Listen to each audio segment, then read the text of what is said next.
Good morning and welcome to Healing in a Conflict Masterclass. Today we're going to be looking at the 1, 2, 4, 8 of Healing in a Conflict.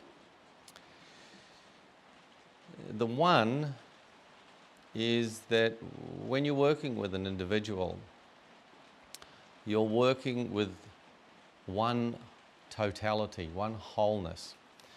So the way to think about this is that there's one universe, one planet, one being, and that everything within each of those is all-inclusive. So when working with a client, you want to be thinking about the totality of that person, which means that there's nothing going on that isn't part of it. And what I mean by that is often we get very focused on what looks like the problem, and we lose perspective on where that beeping light of what looks like a problem is in the grand scheme of things.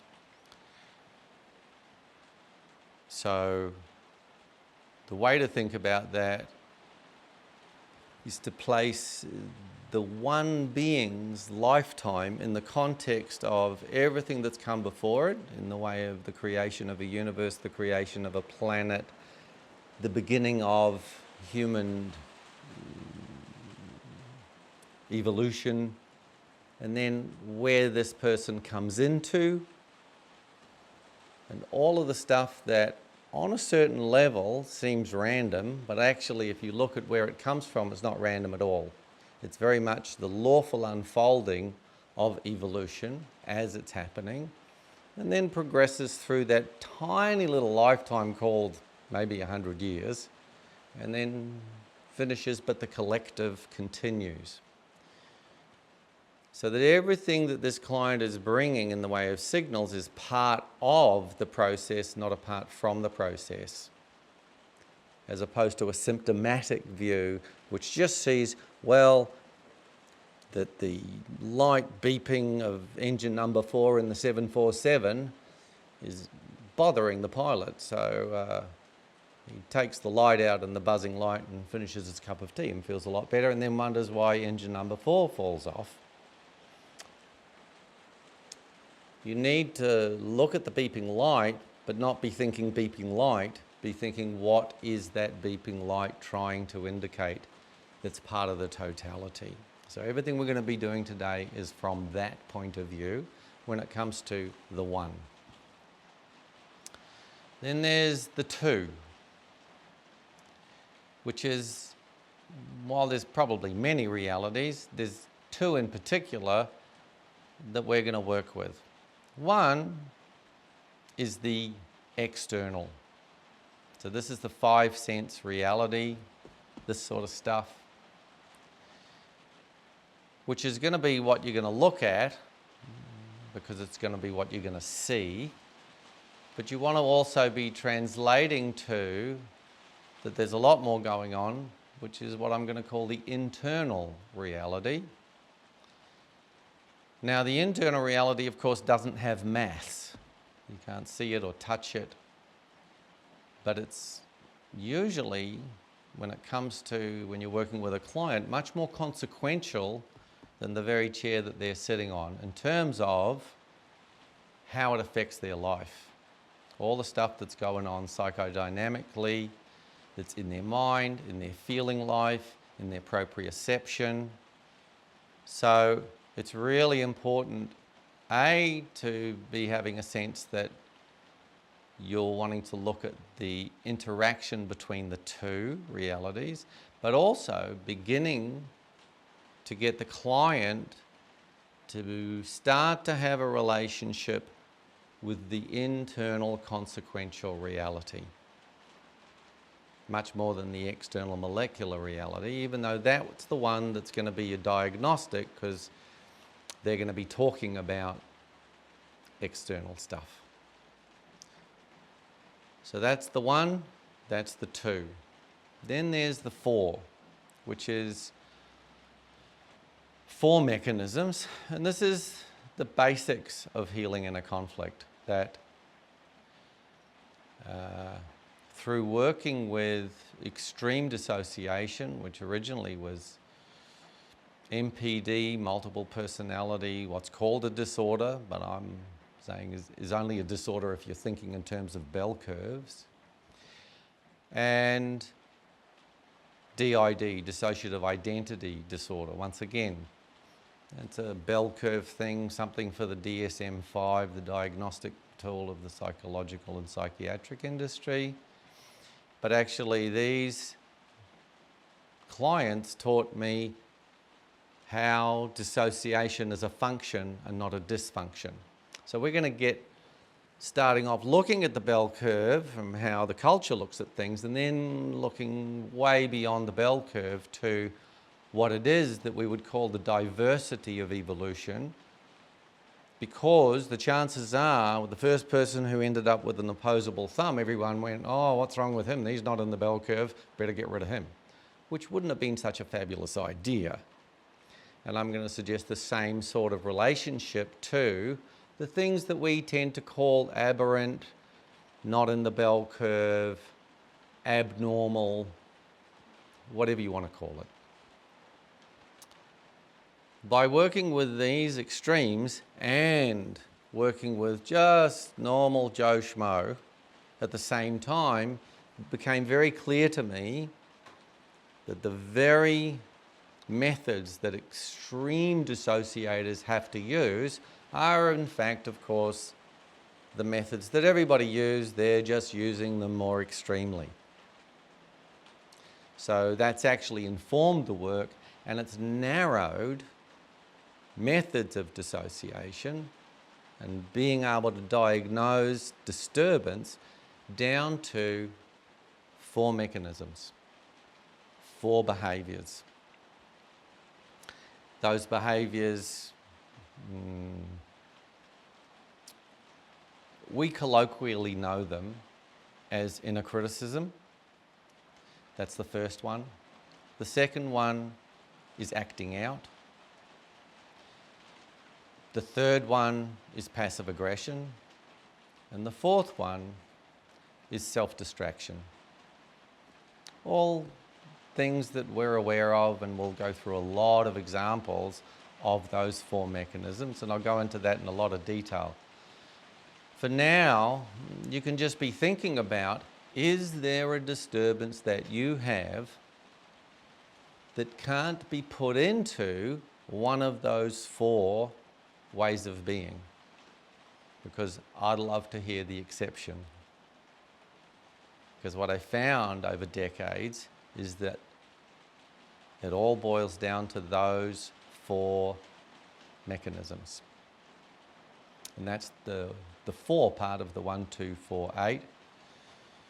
The 8 is the floor cards, which we'll go into in great detail, which is a way of going from understanding what the mechanism is by noticing, oh, this person is shouting at his child.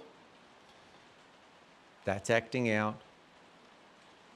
That's second mechanism. And then being able to go from that mechanism to using these 8 floor cards, which can show that client exactly which part of them is doing what, in what context, so that the person can begin to understand exactly what's going on in the triggered moment. By triggered, what I mean is we have a shop front and a back room.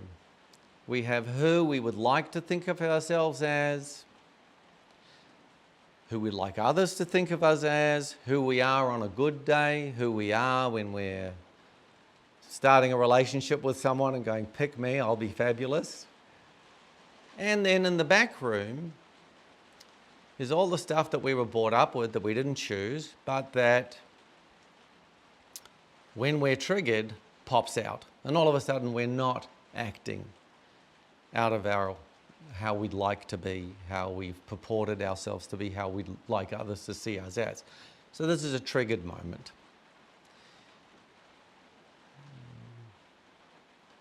In order to do any sustainable work, the client needs to be able to self-diagnose a triggered moment and a non-triggered moment. In order to be able to notice there's a disturbance and to be able to follow that disturbance to exactly what's trying to happen. In the little picture, that's going to look like a big mess. Shouldn't be happening. Something's going wrong. In the big picture, it's going to be evolution trying to happen. This is, in healing in a conflict, the E equals MC squared is disturbance equals healing trying to happen or evolution trying to happen. It's something forcing that person's attention onto that which needs healing in a way that we wouldn't otherwise, which is why it's part of the process, not apart from the process. So the very nature of healing in a conflict is to understand the one whole process of which this is a part, so that you can begin to understand where is it coming from and where is it trying to get to. These disturbances are something trying to go right. They're not something going wrong. And our job is to find out how that process started, where it's up to now, where it's trying to get to, so that in exactly the same way that we get physical pain forces our attention on that which needs healing in a way that culturally we would usually try to avoid, take a pill, ignore it, at our peril. Ideally, we follow that, we bring the healing required, and things can get dealt with in a healthy way. The exact same thing happens emotionally, where we get an emotional disturbance which is forcing our attention on that which needs healing, and that's precisely what a lot of people tend to ignore if we can. And healing in a conflict allows you to follow it to the healing that's trying to happen, shows you exactly how to bring that healing so that evolution can continue, which is trying to get us into the next moment of best version, next moment of homeostasis. So that's the one. Every signal is part of the being. The two, external molecular reality, internal consequential reality. The four, child mechanism, adolescent mechanism, adult mechanism, and self-distraction. We'll go into the details of that later on. Obviously, child mechanism is inner criticism, adolescent mechanism is acting out, adult mechanism is passive aggression, and self-distraction is what we would call addiction. Following those, using 8 floor cards, which we'll explain much later on how to follow those in a very specific way that uses our ability to be associated instead of disassociated. When we're triggered, we're disassociated. When we're not triggered, when we wake up afterwards and go, oh my God, what have I done? Then we become a little associated. That gives us the ability to notice that what we did, or what was done to us, was insensitive. So we use the perspective of sensitivity. We then start to ask the question, what's the training? Where did this come from? Either in what we're doing or our reaction to it. We notice the triggered moment, which is when we're dissociated. We notice what our body was doing in that exact triggered moment.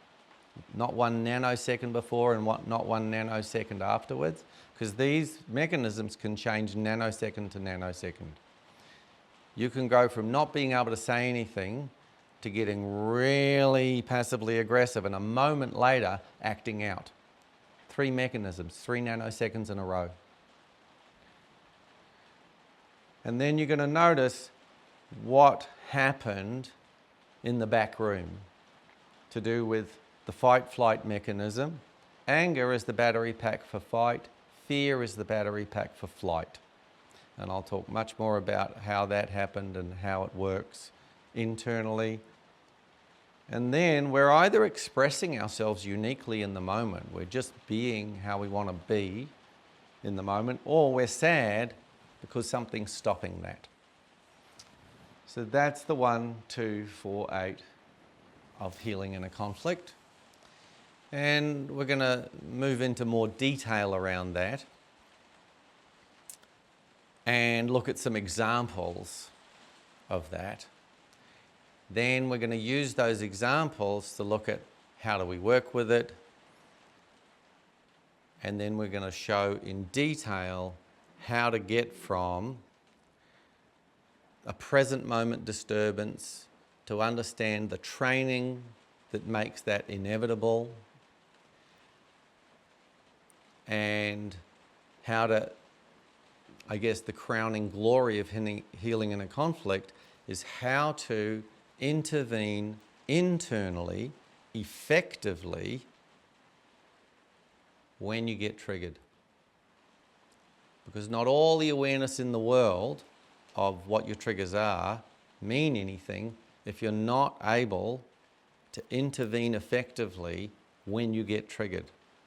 Which is why many of you would know within yourself or people around you, it's very easy to be aware of some or all of your issues and tissues, and as soon as you go home for Christmas, you get triggered and you're not able to do anything about it until you apologize, and then it happens again. So we're going to go into what do you need to do in order to be able to intervene effectively